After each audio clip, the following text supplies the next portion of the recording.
Our region is one of the most popular sections of the Appalachian Trail, thanks to stunning vistas, easy access, and proximity to a large metro area.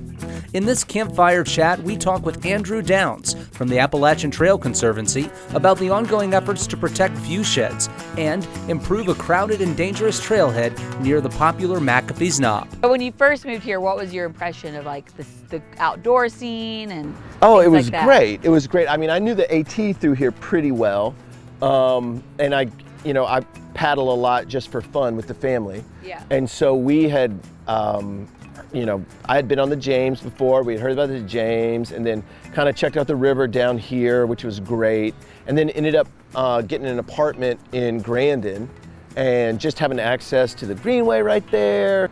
Originally, we had always thought in the back of our minds that we would move back to North Carolina at some point. Both me and my wife are from there, we loved it down there, but then after a couple years in Roanoke, we kind of changed our minds on that one and thought, and now 15 years later, you are with like 3 kids. You have 3 kids? Two right now. Yeah. But we got dug in pretty quick here, and then the idea of moving from Roanoke was not really something we considered seriously. Yeah. So as far as the Appalachian Trail goes, 15 years working on that has been a long time. How have you noticed it sort of change and evolve since you've been working on it? Are there some big things that have happened in the last 15 years? The big thing that happened, I think, for the AT trail wide was right after I got up here, and this was part of a legacy project, not solely me, but the last portion of the AT that was privately owned got protected. Yeah. And so that was down in Pearisburg. That was a Celanese plant.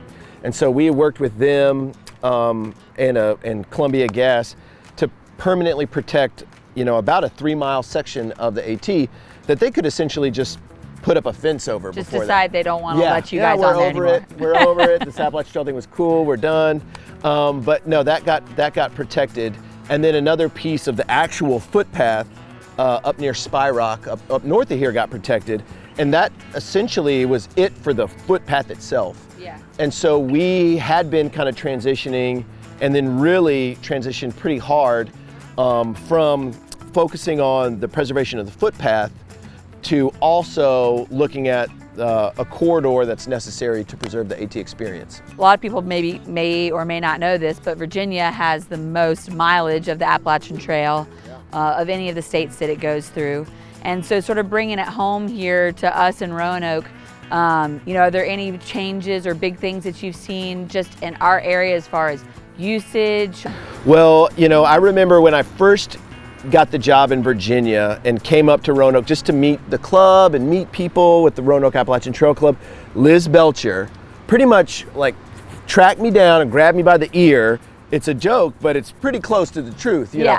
And she drugged me out to the McAfee Knob parking lot and said, hey, something's got to change here. We're getting this spike in visitation, or what turned out not to be a spike, because spikes have the other side, the end. Yeah, the end. Yeah. It's just a never-ending climb. And also the resource there at the trailhead, especially for a national park unit, but also for one that is so iconic at the Appalachian Trail, is really probably in sore need of some improvement. So our strategy at the time, for when people were like, is it really that bad, or what do we do, is we would have a meeting in the McAfee Knob parking lot at like commuter at rush hour, and then we would kind of slowly move the group towards the road. And they'd be like, I'm not safe anymore. And you're like, no, we need to move. Everybody back 100 feet back. And right when that happened, we essentially got them. We were like, they get it. They understand that this is potentially dangerous. And I give a lot of credit to VDOT on being proactive with that, because no one's got squashed, and they said essentially, all right, let's work on it before that happens. Yeah. And so they threw up all the signs as a kind of temporary measure, and then I worked with a lot of the crew in Salem here at VDOT to get a grant proposal for a pedestrian bridge. And I've seen the pictures for that. It looks awesome. It's going to be great. Exciting. And also much safer. Yep. So that's a big deal.